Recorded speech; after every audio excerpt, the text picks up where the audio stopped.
Уставот не предвидува никаква можност за разрешување на уставен судија ниту од страна на законодавната, ниту од извршната власт. Ова е ставот на Уставниот суд по најавата од ДУИ дека ќе поднесат интерпелации за уставните судии во пресрет на расправата за законот за употреба на јазиците.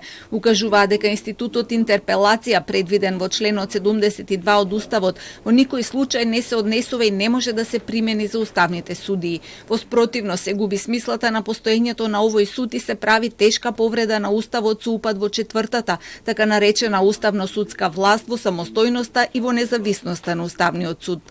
Уставот не му дозволува на собранието со законски решенија да влијае на нивните надлежности, начинот на избор и престанокот на функцијата. Овластувањето на собранието завршува со моментот на избор на уставните судии.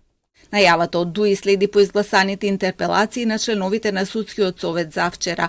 Тие пак и покрај тоа немаат намера да си поднесат оставка на функциите. Изгласаната недоверба ја толкуваат како упад во судството, додека мнозинството тврди дека собранието има право на тоа, затоа што се именувани на функциите токму од пратениците. Овој нивен став за премиерот е уште еден доказ дека се партиски послушници без интегритет.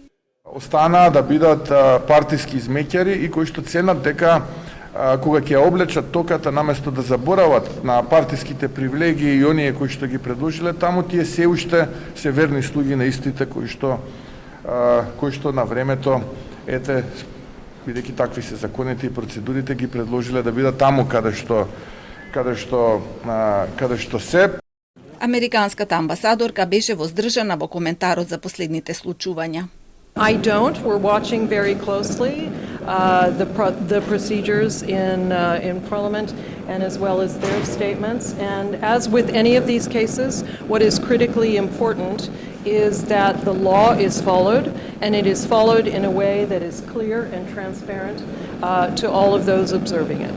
Доколку не си поднесат оставки, судиите ќе останат во Судскиот совет додека не им истече 6-годишниот мандат. Најбрзо ќе си замине Милјазим Мустафа, кој има мандат до јули. На Весна Дамева и на Селима Деми мандатот им завршува за 9 месеци, а Павлина Црвенковска има мандат до декември 2026 година.